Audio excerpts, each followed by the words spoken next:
नमस्कार दोस्तों, स्वागत है आपका अपने इस YouTube channel RPSC Rajasthan GK पर। देखिए दोस्तों, हमने जो राजस्थान की जो प्राचीन सभ्यता है उनके बारे में पढ़ा है और इस वीडियो में हम उनके जो भी ऑब्जेक्टिव प्रश्न हैं उनको हम देखेंगे ताकि हमारी जो तैयारी है उसका स्तर है वो हम मालूम कर सकें और किस प्रकार से हमारी तैयारी चल रही है और किस प्रकार से जो प्रश्न एग्जाम में पूछे जाते हैं तो वो हम देख सकते हैं। तो चलते हैं प्रश्न की ओर। देखिए प्रश्न है, किस प्राचीन ग्रंथ में बैराठ का उल्लेख मिलता है? सिंपल सा प्रश्न है। हमने पढ़ा जो बैराठ सभ्यता के बारे में, तो बैराठ सभ्यता का उल्लेख हमें कहाँ मिलता है? हमें मिलता है महाभारत में। कहाँ मिलता है?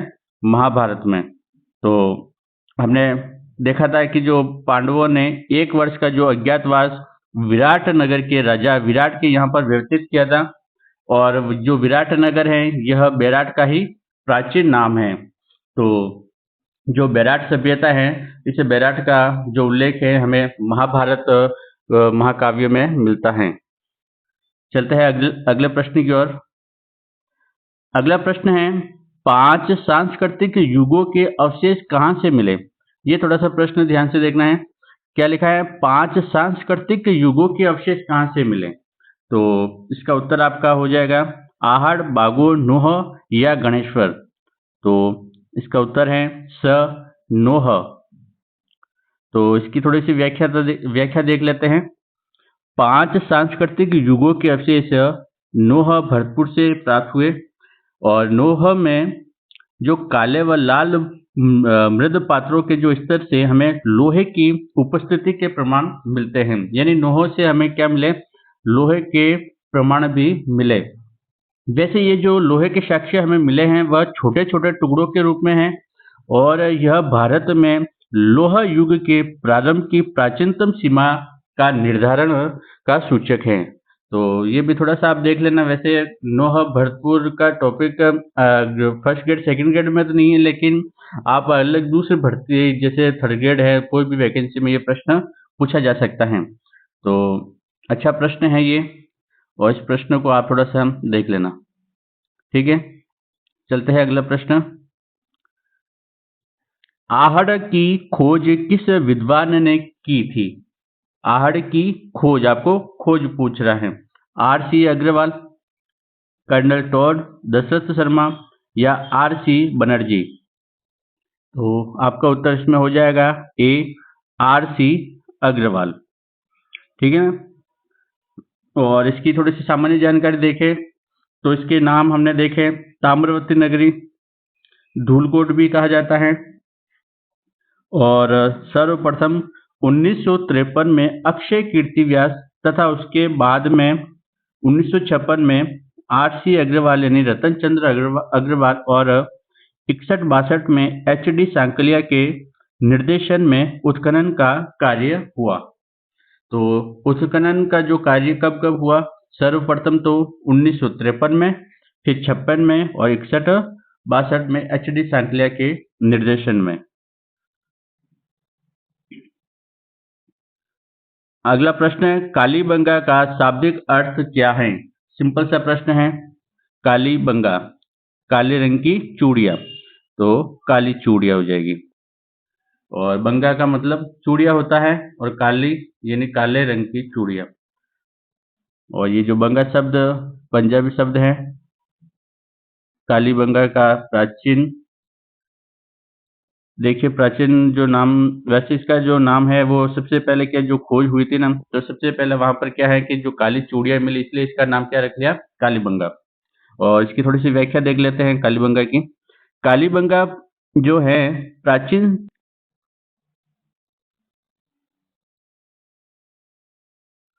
हाँ सॉरी, हाँ देखिए कालीबंगा प्राचीन सरस्वती नदी के बाएं तट पर जिला मुख्यालय यानी हनुमानगढ़ है वहां से लगभग 25 किलोमीटर दक्षिण में स्थित है। देखिए ये थोड़ी सी जो कालीबंगा जो सभ्यता है इसके बारे में थोड़ी सी सामान्य जानकारी आप जरूर देखना, इसके प्रश्न अधिकतर पूछे जाते हैं।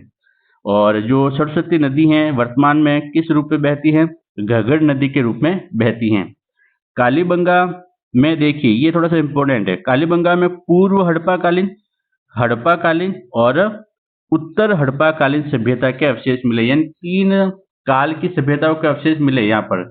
जो हड़प्पा काल है तो हड़प्पा काल से पहले के पूर्व हड़प्पा हो गया, और हड़प्पा काल के बाद में जो मिले उसे उत्तर हड़प्पा कालीन सभ्यता कहा जाता है। तो इन ये जो तीन काल की सभ्यता यहाँ पर मिली। खुदाई के दौरान मिली काली चूड़ियों के टुकड़ों के कारण इसका नाम क्या रखा? कालीबंगा रखा, क्योंकि पंजाबी में बंगा का अर्थ क्या होता है? चूड़ी। इस स्थान का पता है जो पुरातत्व विभाग के निदेशक A.N. घोष यानी अमलानंद घोष के द्वारा 1952 में लगाया गया था। तो ये थोड़ा सा ध्यान रख लेना। और एक ये थोड़ा सा आप देखना, ये सरस्वती नदी के बाएं तट पर, ठीक है ना। अब देखिए ये जो बाएं तट और दाएं तट का जैसे प्रश्न है वैसे यूं पूछा तो नहीं जाए, लेकिन आप एक ध्यान रखना है, जो सारी सभ्यता मिली है, सारी सभ्यता है वह नदी के बाएं तट पर ही मिली है। ठीक है ना। जो सारी जो सभ्यता है कहाँ मिली? नदी के बाएं तट पर। और जो एक बैराट सभ्यता है, बैराट सभ्यता यह नदी के दाएं तट पर मिली है। ठीक है, ये थोड़ा सा ध्यान रखना है। वैसे प्रश्न पूछा तो नहीं जाता, लेकिन कभी पूछ ले तो ये ध्यान रखना है। अगला प्रश्न है, बिजग डूंगरी का सर्वप्रथम यानी बिजग डूंगरी पर जो सर्वप्रथम अशोक के शिलालेखों को किसने और कब खोजा? ये भी हमने पढ़ा है। तो इसका उत्तर आपका हो जाएगा कैप्टन बर्ड 1834 में। यानी जो बिजग के डूंगरी पर जो अशोक का शिलालेख है वह सर्वप्रथम किसने खोजा? तो कैप्टन बर्ट ने। और कब खोजा? 1837 में। देखिए दोस्तों, ये जो हम प्रश्न पढ़ रहे हैं, इस प्रश्न से आपका आधा टॉपिक तो ऐसे ही क्लियर हो जाएगा। और थोड़ी सी व्याख्या देख लेते हैं। देखो, कैप्टन बर्ट ने 1834 में इसको खोजा। इस स्थल की प्रारंभिक और सर्वप्रथम खोज का जो कार्य है 1837 में कैप्टन बर्ट के द्वारा किया गया। उन्होंने विराटनगर में मौर्य सम्राट अशोक के द्वारा जो कि प्रथम भाब्रू शिलालेख खोजा, और यह 1840 ईस्वी में Asiatic Society of Bengal Calcutta संग्रहालय में सुरक्षित हैं।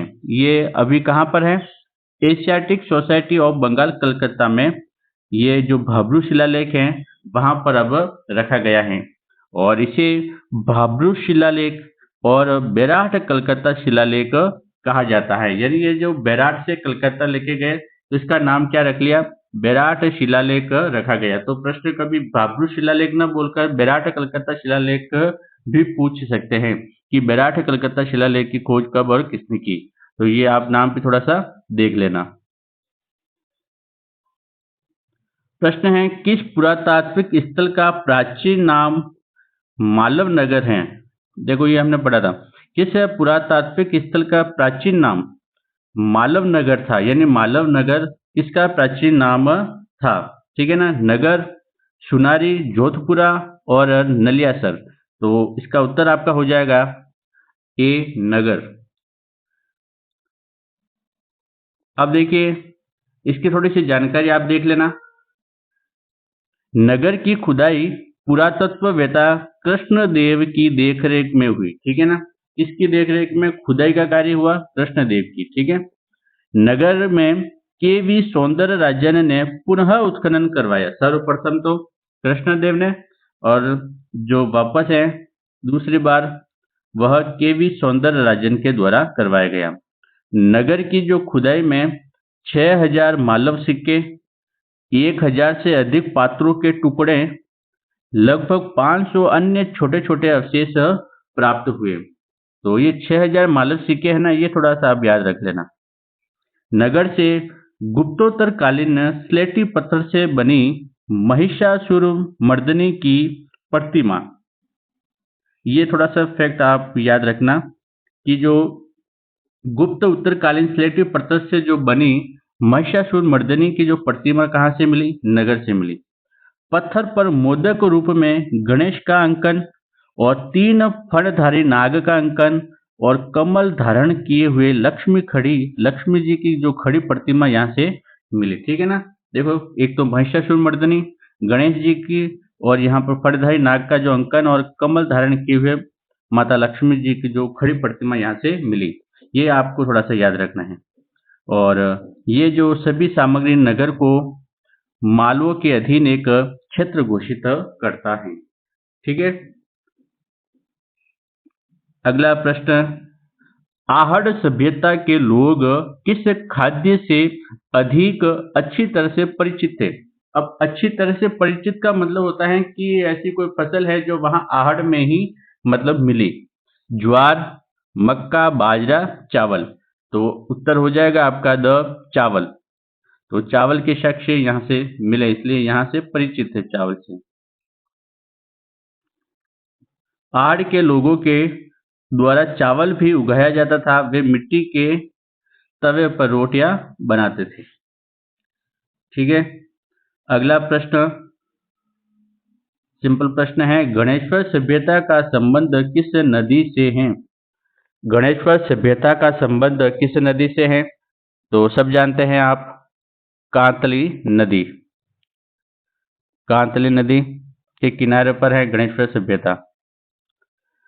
गणेश्वर का टीला नीम का थाना में कांतली नदी के उद्गम स्थल पर अवस्थित है।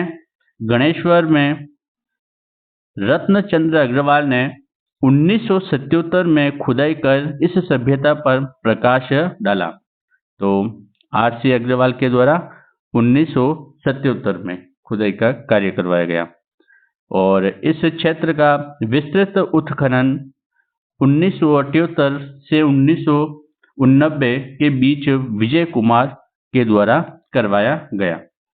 तो ये गणेश्वर सभ्यता के जो आपका प्रश्न आया, तो ये आर.सी. अग्रवाल और ये विजय कुमार का नाम आप हम याद रखना। सर्वप्रथम खुदाई 1977 में आर.सी. अग्रवाल और उसके बाद में 78 से 89 के बीच विजय कुमार के द्वारा।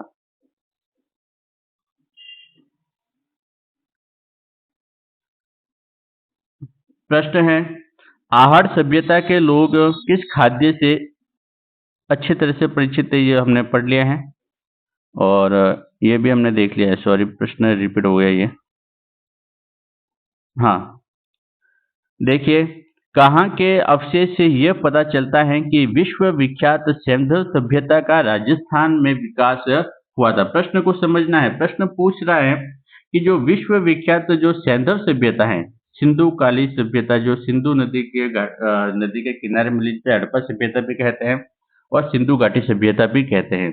तो ये सैंधव सभ्यता का राजस्थान में विकास हुआ, इसका कैसे पता चले मतलब? तो देखिए, ये अपने को ये जो अपने राजस्थान में कालीबंगा सभ्यता मिली, रंगमहल सभ्यता मिली और पीलीबंगा जो सभ्यता मिली, ये सभी किससे संबंधित हैं? सैंधव सभ्यता से ही संबंधित हैं। तो इसमें उत्तर आपका हो जाएगा द उपयुक्त सभी। तो राजस्थान में अवशेष जो सैंधव सभ्यता के मिले, तो इन सभी सभ्यताओं से हमें जानकारी मिलती है, कालीबंगा, रंगमहल और पीलीबंगा। थोड़ी सी व्याख्या देख लेते हैं। कालीबंगा, रंगमहल, पीलीबंगा के अवशेष से यह पता चलता है कि विश्व विख्यात जो सैंधव सभ्यता का राजस्थान में भी विकास हुआ। यदि हड़प्पा, मोहनजोदड़ो को सैंधव सभ्यता की दो राजधानियां मानी जाना जा सकता है, तो दशरथ शर्मा के अनुसार कालीबंगा को सैंधव सभ्यता की तीसरी राजधानी कहा जा सकता है। तो दशरथ शर्मा ने कालीबंगा को सिंधु काली सभ्यता, सैंधव सभ्यता की तीसरी राजधानी कहा था। ठीक है। Professor HD. सांकलिया के निर्देशन में किस सभ्यता स्थल का उत्खनन हुआ? कालीबंगा, बैराट, गणेश्वर या आहड़? तो आपका उत्तर हो जाएगा द आहड़ का जो उत्खनन का कार्य किया था एच.डी. सांकलिया के द्वारा। तो उत्तर आपका आहड़ है। व्याख्या देख लेते हैं। देखिए, आहड़ की व्याख्या देखिए, थोड़ा सा इसमें आपका रिवीजन भी हो जाएगा। उदयपुर से 3 किलोमीटर दूर 500 मीटर लंबे धूलकोट के नीचे आहड़ का पुराना कस्बा दबा हुआ है, जहां से ताम्रयुगीन सभ्यता प्राप्त हुई। कौन सी? ताम्रयुगीन सभ्यता। इस स्थल के उत्खनन का जो कार्य है, सर्वप्रथम 1953 में अक्षय कीर्ति व्यास के नेतृत्व में हुआ। सर्वप्रथम 1953 में अक्षय कीर्ति व्यास के द्वारा, ठीक है। फिर डॉक्टर H.D. सांकलिया तथा डेक्कन कॉलेज पुणे, पुरातत्व एवं संग्रहालय विभाग, राजस्थान तथा मेलबोर्न विश्वविद्यालय और ऑस्ट्रेलिया के संयुक्त अभियान में वर्ष 1961-62 के दौरान इस स्थल का उत्खनन किया गया, ठीक है। ताम्रवती नगरी के रूप में जाना जाता है। ताम्रवती नगरी किसे कहते हैं? आहड़ सभ्यता को कहते हैं। बी राइट हो जाएगा। और ताम्रवती नगरी की जो जननी है वह कौन है? गणेश्वर सभ्यता।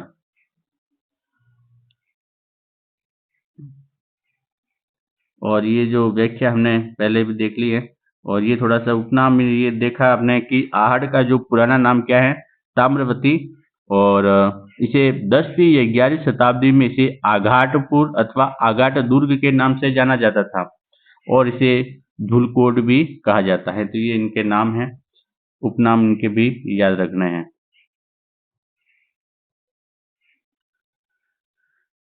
प्रश्न है, कालीबंगा सभ्यता के लोग किस लिपि का प्रयोग करते थे? तो कालीबंगा सभ्यता से जो लिपि मिली वह कौन सी लिपि थी? पाली, सैंधव, खरोष्टी या प्राकृत लिपि थी। तो उत्तर आपका हो जाएगा ब, सैंधव लिपि। कौन सी लिपि? सैंधव लिपि। कालीबंगा स्वतंत्र भारत का पहला पुरातात्विक स्थल है जिसका स्वतंत्रता के बाद पहली बार उत्खनन किया गया तथा तत्पश्चात रोपण का उत्खनन किया गया। यानी सर्वप्रथम कालीबंगा का और उसके बाद में रोपण का। और कालीबंगा सभ्यता के जो लोग हैं वह सैंधव लिपि का इस्तेमाल करते थे। तो कौन सी लिपि? सैंधव लिपि आपको याद रखना है।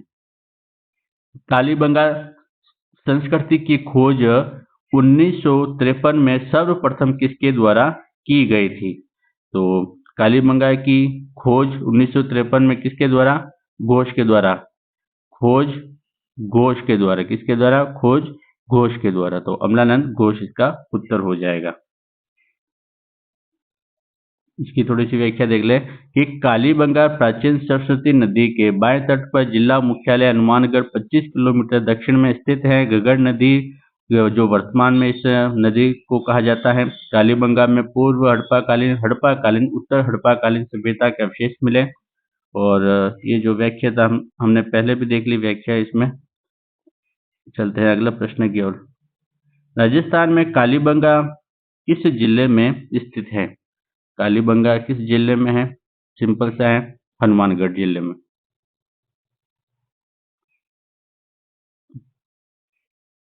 राजस्थान की किस सभ्यता में अलंकृत ईंटों से निर्मित फर्श का अवशेष मिला? तो ये उत्तर आपका हो जाएगा ब, कालीबंगा। यानी कालीबंगा में जो फर्श है तो वह अलंकृत मिला। कालीबंगा का एक फर्श पूरे हड़प्पा काल का एकमात्र ऐसा उदाहरण है जहां अलंकृत ईंटों का प्रयोग हुआ, और इस पर प्रतिच्छेदी वृत्त का अलंकरण किया गया। ये थोड़ा सा नाम भी याद रख लेना कि अलंकरण प्रतिच्छेदी वृत्त का। महाभारत काल के अवशेष कहाँ से मिले? महाभारत काल के अवशेष कहाँ मिले? श्री गंगानगर में, बेराट, नोह, माउंट आबू या नलियासर। तो आपका उत्तर हो जाएगा ब, बेराट और नोह में। महाभारत का जब भी नाम आए तो बेराट याद रखना है आपको। पांडवों ने एक वर्ष का अज्ञातवास विराट नगर के राजा विराट के यहाँ व्यतीत किया था, और भरतपुर जिले में जो नोह गांव है वहाँ 1963-64 ईस्वी में रतन चंद्र अग्रवाल के निर्देशन में की गई खुदाई में लोह युगीन सभ्यता के अवशेष मिले, और यहाँ महाभारत कालीन, कुषाण कालीन और मौर्य कालीन अवशेष मिले। कहाँ से? नोह से। नोह जो भरतपुर में है, इस स्थान से लोह युगीन सभ्यता के अवशेष मिले हैं, और यहाँ पर महाभारत कालीन, कुषाण कालीन और मौर्य कालीन के अवशेष भी यहाँ से प्राप्त हुए हैं। अगला प्रश्न, मौर्य काल के अवशेष राजस्थान में कहाँ मिले? बेराट, कणसवा, जालोर जिले भीनमाल में, नलियासर या नोह में? तो मौर्य काल के कहाँ मिले? बेराट में मिले। तो उत्तर आपका हो जाएगा बेराट कणसवा गांव। बेराट कणसवा गांव कोटा में मौर्य काल के अवशेष मिले। बेराट की प्रारंभिक सर्वप्रथम खोज 1837 में कैप्टन बर्ट के द्वारा किया गया। उन्होंने विराटनगर में मौर्य सम्राट अशोक का प्रथम भाब्रू शिलालेख खोजा और ये 1840 में कहाँ लेके चले गए? बंगाल कलकत्ता संग्रहालय में। तो एशियाटिक सोसाइटी बंगाल, वहाँ कलकत्ता संग्रहालय में यहाँ पर सुरक्षित रखा गया। कणसवा का लेख 738 ईस्वी का है, वहां पर मौर्य राजा धवल का उल्लेख मिलता है। प्रश्न देख लेते हैं जल्दी से। राज्य में शंख लिपि के प्रमाण बहुतायत किस स्थान पर मिले?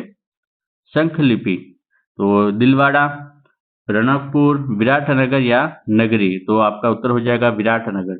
शंख लिपि का विराटनगर से संबंधित है। प्रश्न ध्यान रखना है, ये शंख लिपि का साक्ष्य कहाँ पर? विराटनगर, बेराट में। ठीक है ना, ये आपको ध्यान रखना है।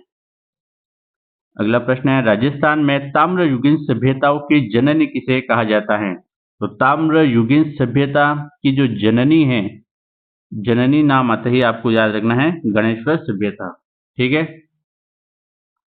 और इसकी जो व्याख्या हमने पहले भी देख ली है अगले प्रश्न में। तो भारत में ताम्रयुगीन सभ्यता की जननी माना जाता है गणेश्वर सभ्यता को। ठीक है, सैंधव लिपि किस प्रकार प्रयोग में ली जाती थी? सैंधव लिपि किस प्रकार प्रयोग में ली जाती थी? ऊपर से नीचे की ओर, बाईं से दाईं ओर, दाईं से बाईं ओर या नीचे से ऊपर की ओर? तो सैंधव लिपि का जो प्रयोग करते हैं किस प्रकार से करते हैं? इसमें सर राइट हो जाएगा दाईं से बाईं ओर। कैसे? दाईं से, ऐसे दाईं से बाईं ओर। ठीक है ना। तो क्या है, सिंधु घाटी की लिपि लघु चित्रात्मक अभिलेख के रूप में थी। कैसे थी? लघु चित्रात्मक अभिलेख के रूप में। ऐसा प्रतीत होता है कि लिपि दाईं से बाईं ओर लिखी जाती थी, क्योंकि कुछ मोहरों पर दाईं ओर चौड़ा अंतराल है और बाईं ओर संकुचित होती थी, जिससे ये प्रतीत होता है कि उत्कीर्ण में दाईं ओर से लिखना प्रारंभ किया और बाद में दाईं ओर स्थान कम पड़ जाता था।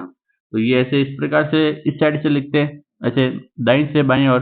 तो यहाँ से ऐसे बड़े अक्षर में लिखते फिर यहाँ कम जगह होती है तो यहाँ छोटे छोटे अक्षर लिखते हैं।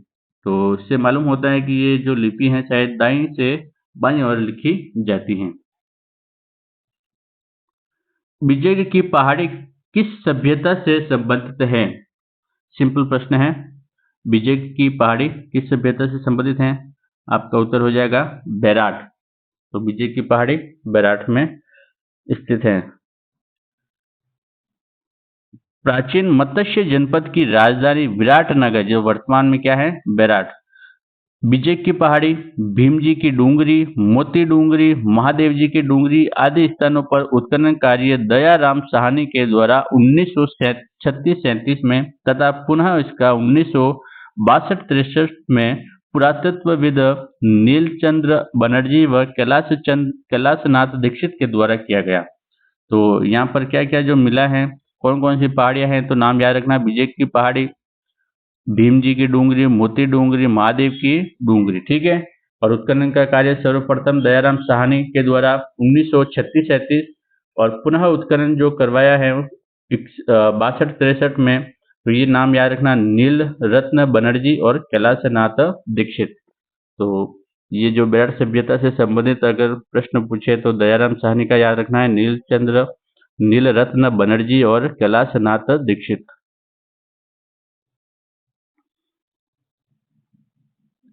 बेराट में मिला भाब्रू शिलालेख उत्कीर्ण करवाया था चंद्रगुप्त, अशोक, पांडवों या समुद्रगुप्त के द्वारा? सिंपल सा प्रश्न है, इसका उत्तर हो जाएगा अशोक के द्वारा। जो अशोक का भाब्रू शिलालेख है तो वो अशोक ने ही उत्खनन करवाया था, उत्कीर्ण करवाया था, सॉरी। ठीक है, और ये जो व्याख्या सर्वप्रथम खोज बर्ट के द्वारा 37 में और ये प्रथम बाबू शिलालेख 1840 में से यहाँ लेके चले गए थे कलकत्ता संग्रहालय में, और इसे क्या नाम से पुकारा जाता है? बाबू शिलालेख, विराट कलकत्ता शिलालेख।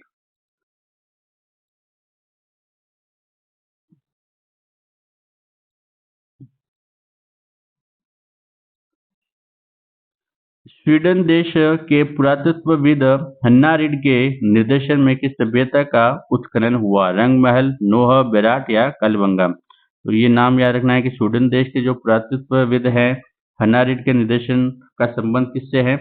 रंगमहल से। तो 1952-54 के बीच लुंड विश्वविद्यालय के स्वीडिश दल का पुरातत्व शास्त्री हन्ना हन्ना राइड और होल्गर अर्बमैन व के एरिश्किन के नेतृत्व में रंगमहल के टिल्लों की खुदाई की गई। इस खुदाई से ज्ञात हुआ कि प्रस्तर युग से लेकर 6ठी शताब्दी ईस्वी पूर्व तक ये क्षेत्र पूर्णतः समृद्ध था। तो इनका जब नाम आ जाए तो ध्यान रखना है रंगमहल से संबंधित थे।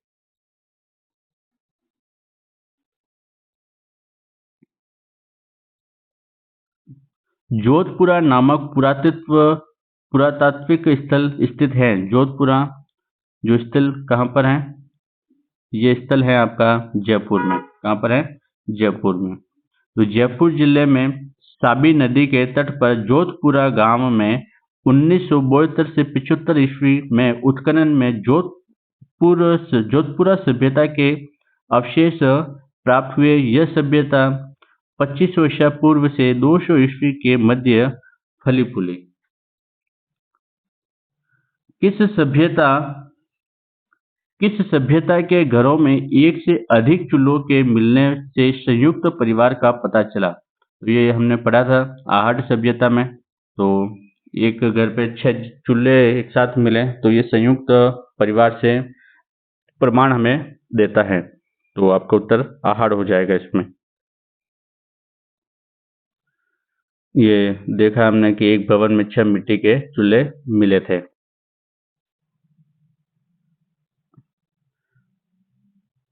देखिए प्रश्न है कि भूकंप व तंदूर के प्राचीन साक्ष्य कहाँ से मिले? भूकंप के जो साक्ष्य हमने देखा था कालीबंगा से मिले।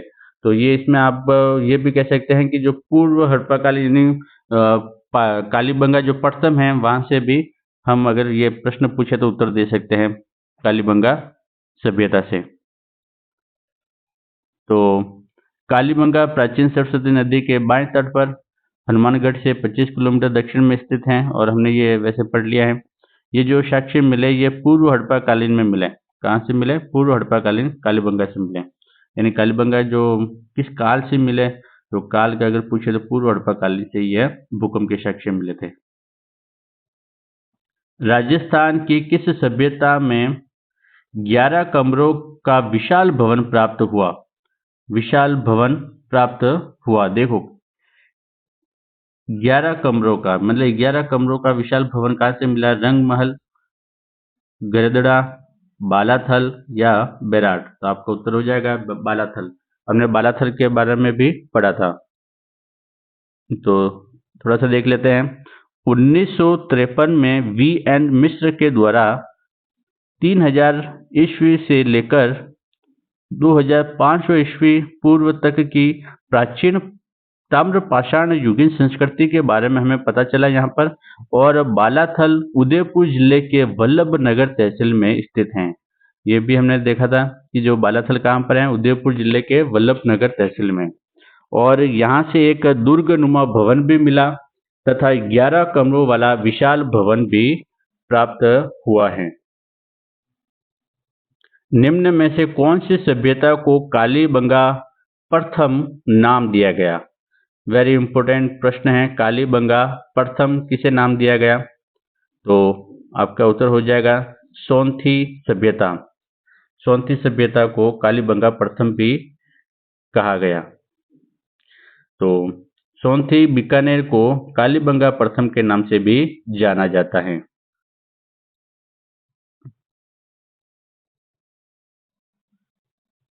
29वां प्रश्न है थोड़ा सा प्रिंट सही नहीं हुआ इसमें, लेकिन देख लेते हैं।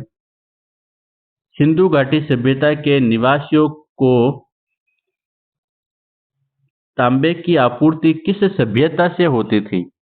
तो सिंधु सभ्यता, जो वहाँ के जो निवासी हैं उनको तांबे की जो आपूर्ति है वह किस सभ्यता से होती थी? बालाथल, बेराट, गणेश्वर या आहट से? तो उत्तर हो जाएगा स, गणेश्वर सभ्यता से। तो सिंधु घाटी जो सभ्यता के जो निवासी हैं उनको जो तांबे की जो आपूर्ति है किन से होती थी? गणेश्वर सभ्यता से होती थी। तो ये गणेश्वर सभ्यता के बारे में हमने पढ़ा पहले। लास्ट अंतिम प्रश्न है कि यूनानी राजा मिनांडर की मुद्राएं तथा इंडो ग्रीक यूनानी शासकों के सिक्के कहाँ से प्राप्त हुए? बेराट, कालीबंगा, आहड़ या नोह से? तो इसमें आपका उत्तर हो जाएगा बेराट।